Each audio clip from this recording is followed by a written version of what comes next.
टूनी चिड़िया का पति खेती बाड़ी का काम करता था। एक दिन जब अपनी फसल को बेचने जा रहा था तो कुछ बदमाश उसे रोक लेते हैं। यहाँ के डॉन हैं हम, अगर अपनी जान बचाना चाहता है तो यहाँ से भाग जा। उस बदमाश की बात सुनकर टुन्नू चिड़ा सोच में पड़ जाता है। अगर मैं अपनी सारी फसल को छोड़ के चला गया तो कालू जमींदार का कर्ज कैसे दूंगा? मुझे थोड़ी हिम्मत तो दिखानी होगी। ऐसा सोचकर टुन्नू चिड़ा अपनी बग्गी को आगे बढ़ाता है। तभी एक बदमाश टुन्नू के सिर पर जोर से लाठी मारता है और टुन्नू बग्गी से नीचे गिर जाता है। वो घायल होकर बेहोश जमीन पर पड़ा रहता है और वो तीनों बदमाश बग्गी को लेकर वहाँ से भाग जाते हैं। सुबह से शाम हो गई पर टुन्नू जी अभी तक फसल बेचकर घर नहीं आए। मुझे बहुत चिंता हो रही है। माँ, आप चिंता ना करें, क्या पता आज बाजार में ज्यादा भीड़ हो, इसलिए पिताजी को घर आने में देर हो रही है। वो दोनों माँ बेटी टुन्नी चिड़े का इंतजार करती हैं, परंतु टुन्नू चिड़ा तो रात होने पर भी घर नहीं आता।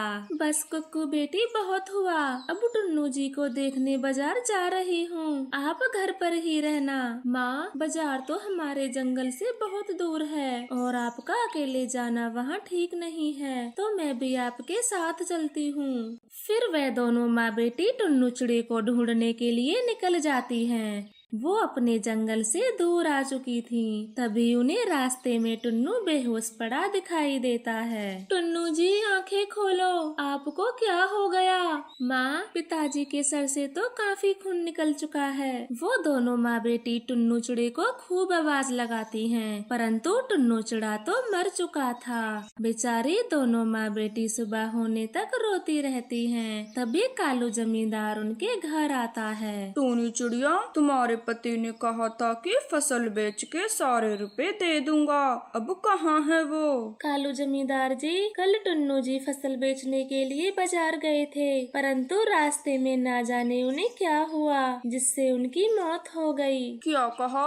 टुन्नू चिड़े की मौत हो गई है? तो वो सारी की सारी फसल कहाँ है? वो फसल मुझे दे दो, मैं बेच के अपने पैसे ले लूंगा। कालू जमींदार जी, हमें नहीं पता वो फसल कहाँ गई और ना ही टुन्नू जी के पास हमें पैसे मिले। पैसे भी नहीं हैं और टुन्नू भी मर गया, तो अब मेरा कर्ज कौन चुकाएगा? मैं कालू जमींदार दिन रात खेतों में मेहनत करूंगी और फसल बेचकर आपका सारा पैसा चुका दूंगी। नहीं नहीं, मैं अपना और नुकसान नहीं कर सकता, मुझे अपने खेत किराए पर नहीं देने। तू कोई छोटा मोटा काम करके मेरे पैसे दे देना, वरना ये घर मेरा होगा। ऐसे कहकर कालू कौवा वहाँ से चला जाता है। अब टूनी चिड़िया बहुत चिंता में पड़ जाती है और कालू कौवा मन ही मन बहुत खुश होता है। वाह, अब आएगी मेरी मौज, टुन्नू की सारी फसल भी मेरी और उसका घर भी मेरा होगा। फिर टूनी अपनी गरीबी से परेशान होकर अपनी बेटी की शादी मुझसे करा ही देगी। ऐसे सोच सोच कर कालू कौवा बहुत खुश होता है और इधर बेचारी टूनी चिड़िया बहुत चिंता में पड़ जाती है। हे भगवान, अब मैं कालू कौवे का कर्जा कहाँ से दे पाऊंगी? अगर पैसों का इंतजाम नहीं हुआ तो ये घर भी हमसे छीन लेगा। माँ, मेरी सहेली की मम्मी चूड़ी बेचने का काम करती है, तो क्यों ना आप भी चूड़ी बेचने का काम शुरू कर दें। मेरी बेटी, बात तो आपकी सही है, पर मुझे चूड़ियाँ बनानी तो आती नहीं है, फिर मैं ये काम कैसे कर सकती हूँ? माँ, आप मेरे साथ मेरी सहेली के घर चलें, वो आपको अच्छे से चूड़ियाँ बनाना सिखा देंगी। फिर टूनी चिड़िया अपनी बेटी के साथ उसकी सहेली के घर चली जाती है। चिड़िया बहन, आप मत घबराइए, मैं आपको सुंदर सुंदर चूड़ियाँ बनाना सिखा दूंगी, फिर वो कालू कौवा आपका घर नहीं ले सकता। आपका बहुत बहुत धन्यवाद, मैं आपका ये एहसान कभी नहीं भूलूंगी। फिर उस दिन के बाद कबूतरी टूनी चिड़िया को चूड़ी बनाना सिखा देती है। कुछ ही दिनों में टूनी चूड़ी बनाना सीख जाती है और अपने घर में ही चूड़ी बनाने का काम करती है। बेटी, आज मेरा पहला पहला दिन है। मैं ये सारी चूड़ियाँ बेचने बाजार जा रही हूँ। आप अपना ध्यान रखना। माँ, आप मेरी चिंता मत करो। आप आराम से चूड़ियाँ बेचना और देखना आपकी सारी चूड़ियाँ बिक जाएंगी। फिर टूनी चिड़िया अपने सर पर चूड़ियों का टोकरा लेकर उन्हें बेचने चली जाती है। चूड़ी वाली, चूड़ियाँ ले लो, रंग बिरंगी चूड़ियाँ ले लो। अरे ओ चूड़ी वाली, जरा वो गुलाबी चूड़ियाँ तो दिखाना। हाँ बहन जी, मैं अभी आपको गुलाबी चूड़ियाँ दिखाती हूँ। चूड़ियाँ तो सुंदर हैं, पर इनका रेट क्या है? बहन जी, सिर्फ 80 रुपए की 12 हैं। अरे वाह, ये चूड़ी वाली तो बहुत सस्ती चूड़ियाँ बेच रही है। मैं 2-3 दर्जन चूड़ियाँ ले ही लेती हूँ। फिर वो टूनी से चूड़ी खरीद के वहाँ से चली जाती है। टूनी तो बहुत खुश थी कि उसकी बनाई हुई चूड़ियाँ पक्षियों को पसंद आ रही हैं। फिर थोड़ी ही देर में टूनी की सारी चूड़ियाँ बिच जाती हैं। अरे वाह, पहले ही दिन मेरी सारी चूड़ियाँ बिच गई हैं। कल से ज्यादा चूड़ी बना के लाऊंगी। फिर खुशी से उड़ती हुई टूनी चिड़िया अपने घर आ जाती है। फिर दोनों माँ बेटी पैसे गिनती हैं। देखा मम्मा, मैंने आपसे कहा था कि चूड़ियों के काम में अच्छी कमाई होती है। हाँ मेरी बेटी, अब मैं ज्यादा चूड़ियाँ बनाऊंगी और कालू जमींदार के सारा कर्जा चुका दूंगी। फिर वो हमारा घर कभी नहीं छीनेगा। अब टूनी चिड़िया ज्यादा चूड़ियाँ बनाती है और उन्हें बाजार में बेचने जाया करती। एक दिन टूनी चिड़िया अपनी चूड़ी बेच रही थी कि तभी कालू जमींदार की नजर टूनी पर पड़ती है। अरे ये तो टूनी चिड़िया है, और इसके पास इतनी सारी चूड़ियाँ कहाँ से आईं? कहीं इसने चूड़ियों का काम तो शुरू नहीं कर दिया। मैं इसके पास जाकर देखता हूँ। फिर कालू कौवा टूनी चिड़िया के पास चला जाता है। टूनी चिड़िया, क्या ये सारी चूड़ियाँ तुम्हारी हैं? हाँ कालू कौवे, मैंने चूड़ियों का काम शुरू कर दिया है। मैं कुछ ही दिनों में आपके सारे पैसे चुका दूंगी। फिर कालू कौवा चुपचाप वहाँ से चला जाता है और गुस्से में कहता है, मैंने टुन्नू चिड़े की फसल खराब की, फिर उसे कर्जा दिया, यहाँ तक कि उसे बदमाशों से मरवा भी दिया। ये सोचकर कि गरीबी से परेशान होकर टूनी अपनी बेटी की शादी मुझसे करा देगी, लेकिन इसने तो चूड़ियों का काम शुरू कर दिया है। मुझे कुछ और सोचना पड़ेगा। ऐसे सोचकर कालू कौवा रात होने का इंतजार करने लगता है और रात होते ही टूनी चिड़िया के घर चला जाता है और उसकी चूड़ी बनाने की मशीन को चुरा लाता है। साथ ही उसके सारे जमा पैसों को भी ले आता है। अब देखता हूँ कैसे ये चूड़ी बनाती है। मशीन तो मेरे पास है और सारे पैसे भी। अगली सुबह टूनी चिड़िया देखती है तो उसकी मशीन गायब थी। हे भगवान, कोई दुष्ट मेरी चूड़ी बनाने की मशीन को चुरा ले गया। अब मैं चूड़ी कैसे बनाऊंगी? मम्मा, आप चुप हो जाइए। हम जमा किए पैसों से नई मशीन ले आते हैं। आप फिर से चूड़ियाँ बनाना। फिर टूनी चिड़िया अपने जमा किए हुए पैसों को देखती है, परंतु वहाँ पर तो एक भी पैसा नहीं था। बेटी, वो दुष्ट तो हमारे पैसों को भी चुरा ले गया। अब हम नई मशीन कहाँ से लाएंगे? माँ, आप कालू जमींदार से कुछ पैसे उधार ले लें, फिर नई मशीन खरीद लेना। अपनी बेटी की बात टूनी चिड़िया को सही लगती है और वह कालू जमींदार के घर चली जाती है और उसे सारी बातें बताती है। नहीं नहीं टूनी चिड़िया, मैं आपको एक भी पैसा नहीं दे सकता। पहले मेरा सारा कर्ज चुका दो जो तुमने ले रखा है। कालू जमींदार, अगर आप मुझे थोड़े पैसे उधार दे देंगे तो मैं चूड़ी बनाने की मशीन ले आऊंगी, फिर आपका सारा कर्जा चुका दूंगी। नहीं नहीं, आप कैसे भी करके मेरा पहले का कर्जा चुका दो। मैं आपको और पैसे नहीं दे सकता। कालू की यह बात सुनकर टूनी चिड़िया वहाँ से चली जाती है। मैं इस चिड़िया का पीछा करता हूँ कि अब कौन इसकी मदद करता है। अगर ये दोबारा से मशीन ले भी आई तो मैं फिर से उसे चुरा लूंगा। और इधर टूनी चिड़िया थक हार के एक पेड़ के नीचे बैठ जाती है। कोई मेरी मदद करने को तैयार नहीं है। हे भगवान, आपने मेरे टुन्नू चिड़े को मुझसे क्यों छीना? एक वो ही तो हमारा सहारा थे। अब कालू जमींदार के पैसे कैसे चुकाऊंगी? जाऊंगी। ऐसा कहकर टूनी चिड़िया वहाँ पर बैठी बैठी रो रही थी। तभी एक बूढ़ा पेड़ टूनी चिड़िया से बोलता है, चिड़िया, आप इतनी दुखी क्यों हो? मुझे बताओ, मैं आपकी जरूर मदद करूँगा।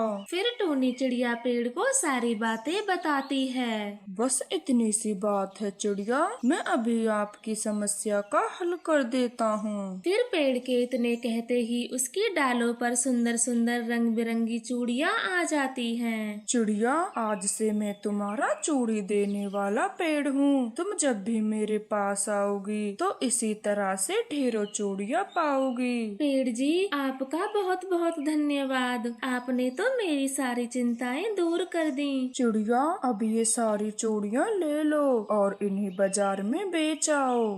फिर टूनी चिड़िया पेड़ के ऊपर से सारी चूड़ियाँ जमा कर लेती है और उन्हें लेकर वहाँ से चली जाती है। दूर छिपा कालू कौवा यह सब देख रहा था। इस टूनी चिड़िया की किस्मत तो बहुत अच्छी है, लेकिन अब मुझे इस बेचारे बूढ़े पेड़ को जड़ से काट फेंकना होगा और तभी मुझे शांति मिलेगी। फिर कालू कौवा पेड़ को काटने चला जाता है। वो अपने कुल्हाड़े को पेड़ की जड़ में मारता है। कालू कौवे, मैंने तुम्हारा क्या बिगाड़ा है जो तुम मुझे काटना चाहते हो? चिड़िया, आज से मैं तुम्हारा चूड़ी देने वाला पेड़ हूँ। यही तुम्हारी कटने की वजह है। अब कटने के लिए तैयार हो जाओ। मैं सब समझ गया हूँ। वो मूर्ख कालू जमींदार तुम ही हो। मैं अभी तुम्हें सजा देता हूँ। इतना कहकर पेड़ मंत्र पढ़ने शुरू करता है और इधर कालू कौवे के दोनों पंख टूटकर जमीन पर गिर जाते हैं और उसकी एक आंख फूट जाती है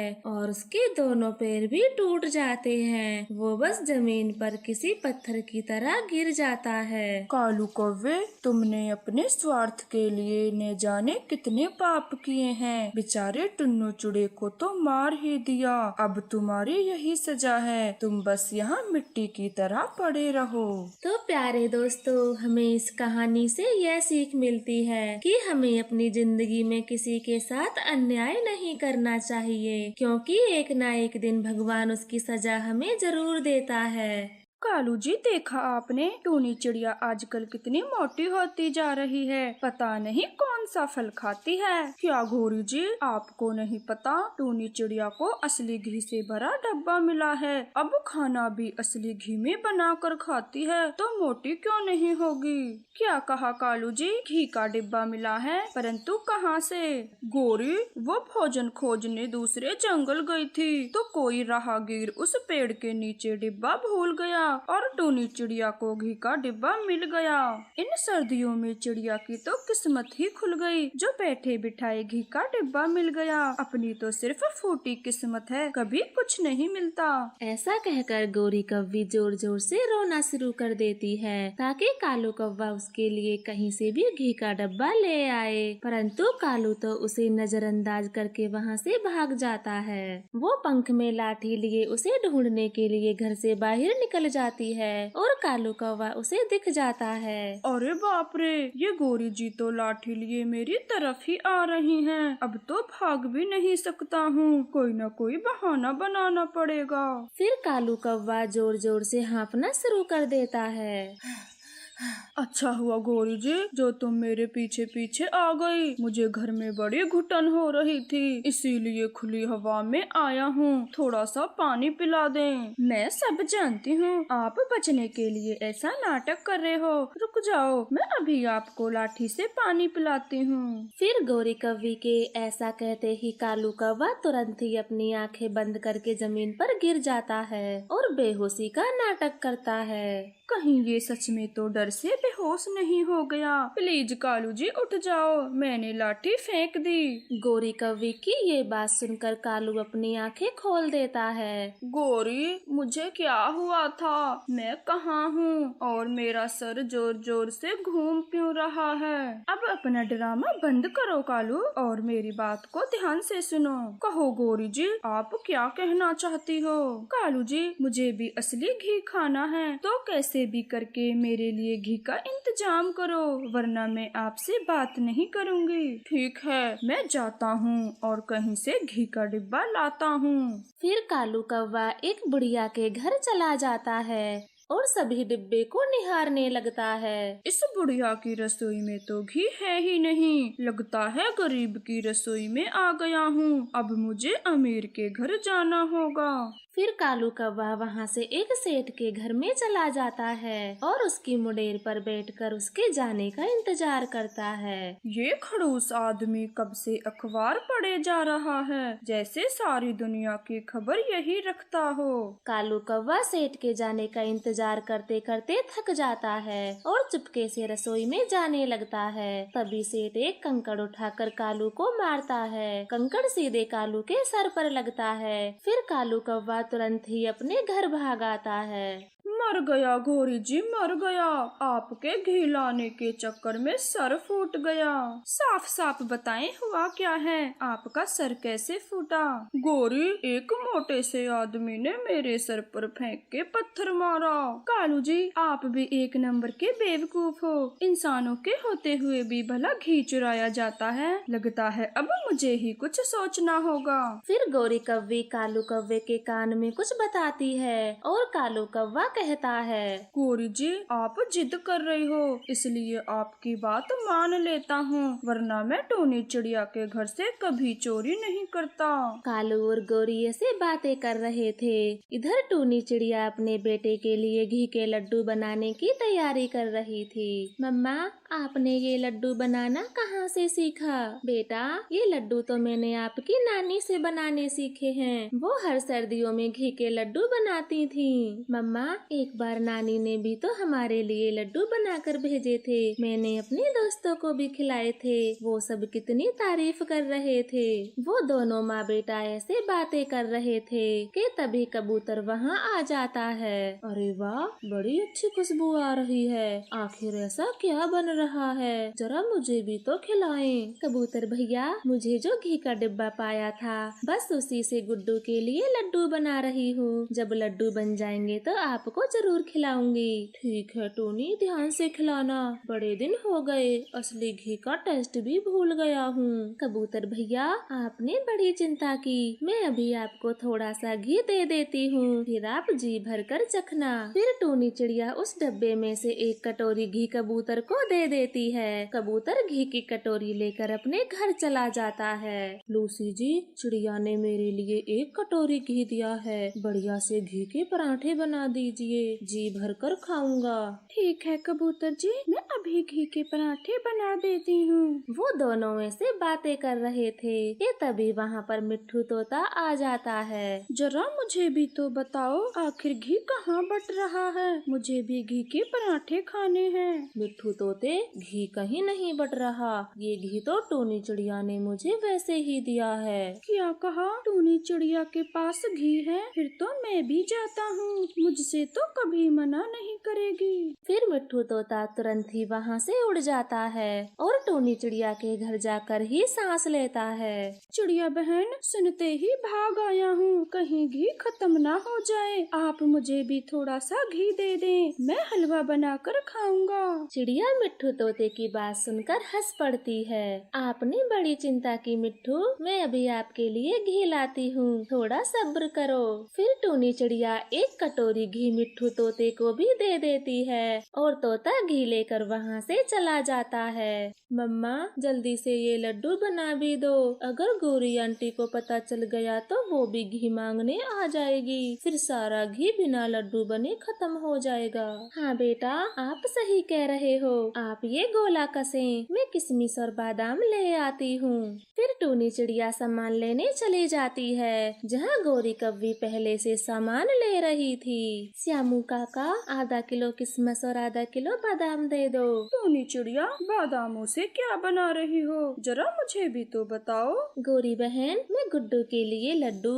मैं भी क्या बोले जा रही हूँ, ये बादाम तो मेरी पड़ोसन बुलबुल ने मंगाए हैं। ठीक है चिड़िया, मैं अब चलती हूँ कालू के लिए खिचड़ी बनाने। बनानी है। फिर वे दोनों वहाँ से अपने अपने घर चली जाती हैं और गौरी कव्वी कालू से कहती है, कालू जी, मैंने उस टोनी चिड़िया को श्यामू दुकानदार से बादाम खरीदते देखा। लगता है सारे घी से कुछ बनाने वाली है। आप यूं ही पंख पे पंख रखे बैठे रहें। गौरी जी, रात तो होने दो, अब क्या दिन में भी चोरी करें। फिर गौरी कव्वी गुस्से में खिचड़ी बनाती है और इधर टोनी चिड़िया लड्डू बना रही थी। वो एक लड्डू बनाकर गुड्डू को देती है। गुड्डू बेटा, जरा खाकर तो बताओ लड्डू कैसा बना है। मम्मा, ये तो रामू हलवाई के लड्डू से भी स्वादिष्ट है। फिर दोनों माँ बेटा लड्डू खाते हैं और शाम भी हो जाती है। इधर गौरी और कालू अपने घोंसलों में बैठे हुए थे। कालू जी, अंधेरा होते ही चल देंगे।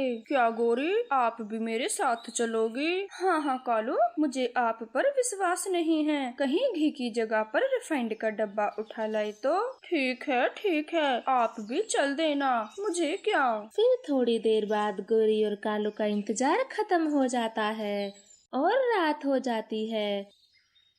वो दोनों टोनी के घर चोरी करने के लिए निकल जाते हैं। कालू जी, मुझे तो कहीं भी घी का डिब्बा नहीं दिख रहा है। हाँ, लगता है टोनी चिड़िया सारा घी एक बार में ही खा गई। कालू जी, आपने आने में देर कर दी। उन दोनों की आवाज से चिड़िया जाग जाती है। कालू, गौरी, मुझे पता था आप मेरे घर चोरी करने जरूर आएंगे, इसीलिए मैंने सारे लड्डू अपने घोंसलों के नीचे छिपा लिए थे। चिड़िया बहन, मैं चोरी करना नहीं चाहता था, परंतु नहीं आता तो गौरी मुझे बहुत मारती। मुझे माफ कर दो। क्यों कालू जी, मेरा ही नाम क्यों लगा रहे हो? आपने ही तो मुझे बताया था कि टोनी चिड़िया के घर में घी है। लेकिन गौरी जी, मैंने चोरी करने को कब कहा? आप दोनों चुप हो जाइए, मैं अभी आपको घी के लड्डू देती हूँ। फिर टोनी चिड़िया गौरी कव्वी को कुछ लड्डू दे देती है। गौरी तो शर्म के मारे कुछ बोल ही नहीं पाती।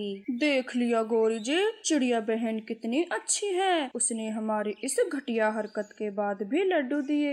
हाँ टोनी बहन, मुझे भी माफ कर दो। मेरा घी खाने का बहुत मन था, इसीलिए ऐसा किया। फिर चिड़िया उन दोनों को माफ कर देती है और वे दोनों लड्डू लेकर अपने घर चले जाते हैं और टोनी चिड़िया आराम से सो जाती है। ये कालू और गौरी तो कभी नहीं सुधरेंगे, पर क्या करें, है तो अपनी पड़ोसी ही।